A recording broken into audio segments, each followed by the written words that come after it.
Unit 2 Structure. Das Family Chronicle divided into 4 untitled parts. Part 1 Present. Part 2 goes back to the summer of 1947. Part 3 Children's Childhood. Part 4 returns to the present with futuristic perspective. 4 parts of the novel untitled. It parallels the 4 quartets of T.S. Eliot's.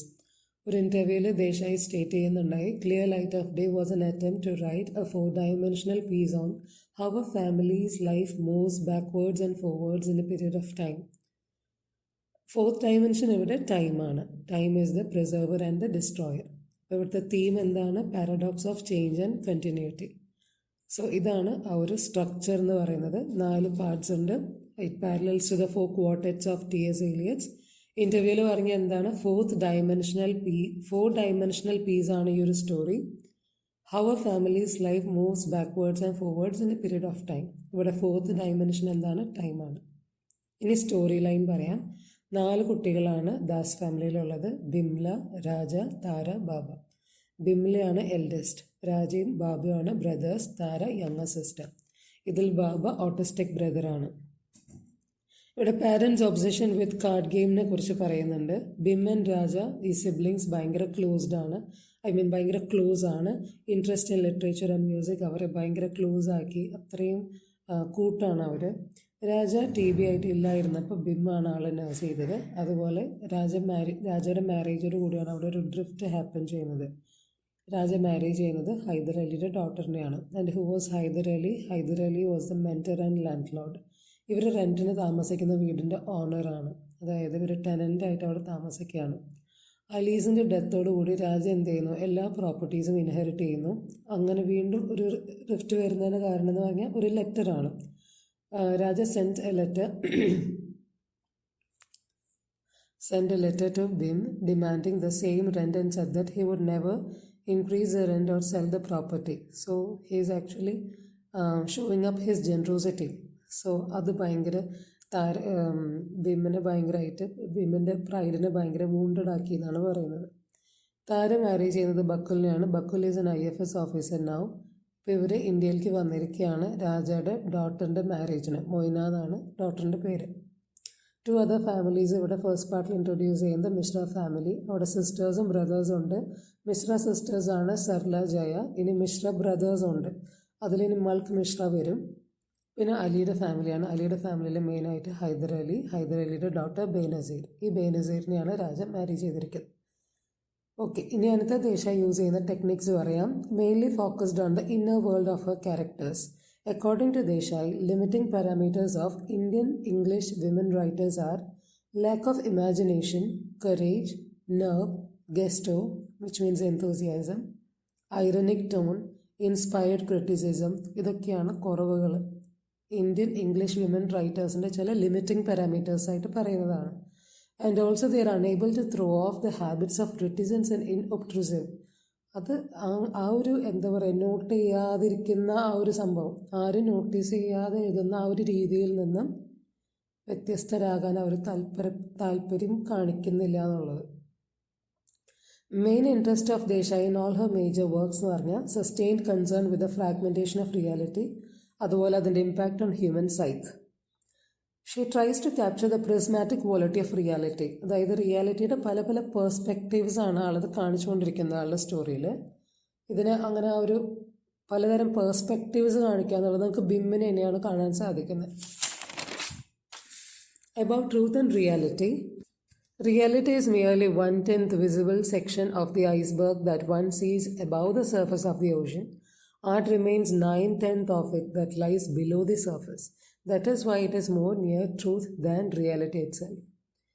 നമ്മൾ കാണുന്ന reality എന്ന് പറയുന്നത് ശരിക്കും പറഞ്ഞാൽ നമ്മുടെ visible section മാത്രമാണ്. We are seeing the surface level things. പക്ഷെ art നമുക്ക് കാണിച്ചു തരുന്നത് എന്താണ്? Inner level, inner thoughts, inner feelings ആണ്. സോ ദാറ്റ് ഈസ് വൈ നമ്മൾ art is more near to truth than reality എന്നുള്ള കാര്യം പറയുന്നത്. സോ ഇത് ആളുടെ തന്നെ സെൻറ്റൻസ് ആണ്. Reality is merely 1/10 visible section of the iceberg that sees above the surface of the ocean, art remaining 9/10 of it that lies below the surface. That is why it is more near truth than reality itself. ഇനി ഇവിടെ എല്ലാ നോവൽസിലും visible ആയിട്ടുള്ളൊരു കാര്യമാണ് emotional breakdown of the characters. Anita ദേശായിയുടെ എല്ലാ നോവൽസിലും നമുക്ക് visible ആണ്.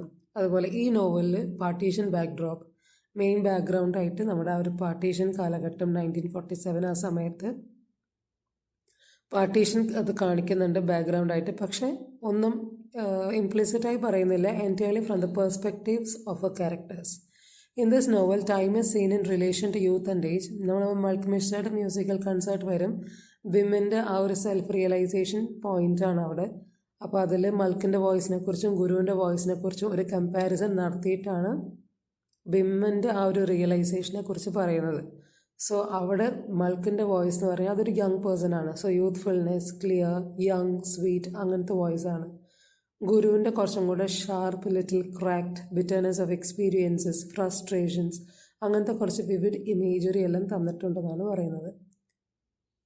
കോളേജ് അൺമാരീഡ് ആണ്. She acting as surrogate mother for her siblings after Miramasi falls ill. Miramasi ആരാണ്? ആൻറ്റ് ആണ്. ഇനി always wanted to be heroine like Joan of Arc or a Florence Nightingale അങ്ങനെയൊക്കെ സ്വപ്നം കണ്ട് ജീവിച്ചിരുന്ന ആളാണ് ബിം. പക്ഷേ never achieves the heights she desires. ഇനി താരയെക്കുറിച്ച് പറയുകയാണെങ്കിൽ താര മാരീഡ് ടു ബക്കുൽ. ഒരു ടിപ്പിക്കൽ ഇന്ത്യൻ വുമൻ ആണ്. No ambitions of her own, wanted to be a mother, she wanted a romantic life. She grows up reading Lorna Doone, Gone with the Wind അങ്ങനത്തെയൊക്കെ പുസ്തകങ്ങൾ വായിച്ച് വളർന്ന് അങ്ങനെ ഒരു ലൈഫാണ് സ്വപ്നം കണ്ടിരുന്നത്.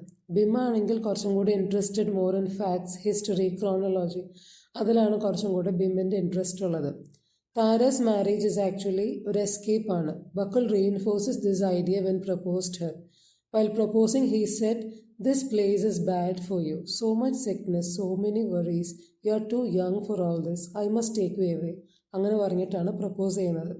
ആൻഡ് ഓൾസോ പാരൻറ്റൽ നെഗ്ലക്റ്റ് ഉണ്ട് ഇവിടെ.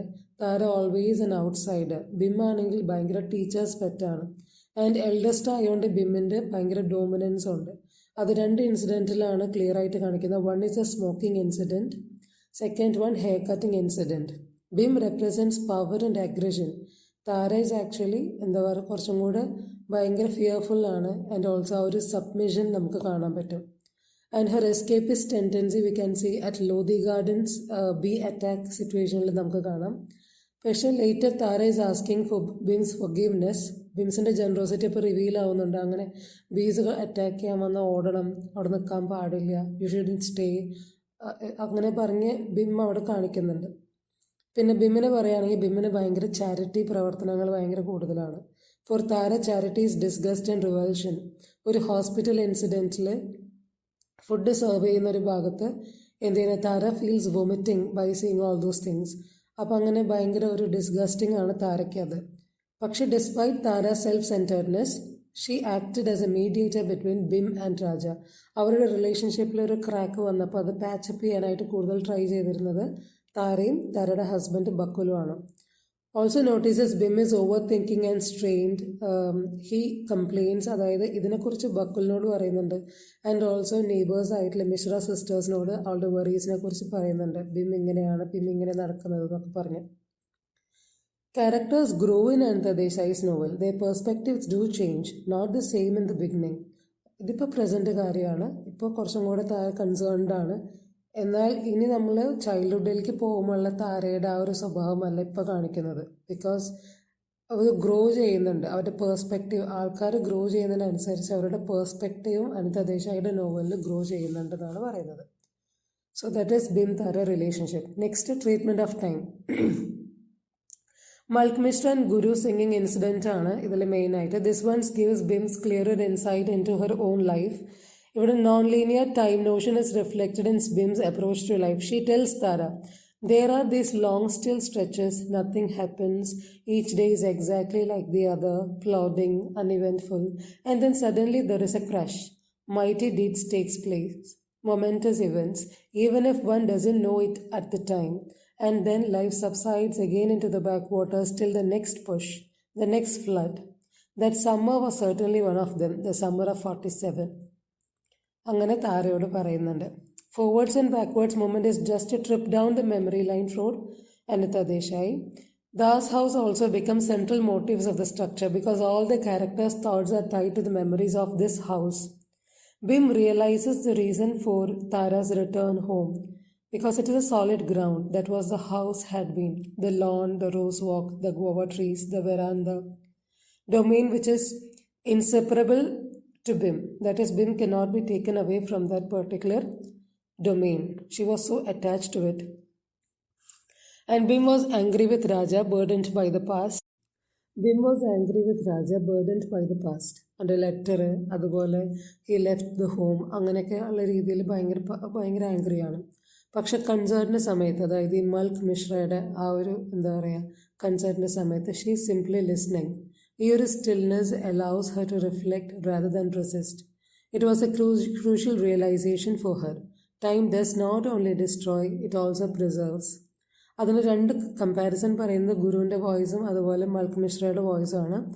ഗുരുവിൻ്റെ വോയിസ് ടെക്നിക്കലി കുറച്ചും കൂടെ ഇംപെർഫെക്റ്റ് ക്രാക്സ് ഉള്ള ഒരു സംഭവങ്ങളായിരുന്നു, ബട്ട് ഇമോഷണലി പവർഫുൾ.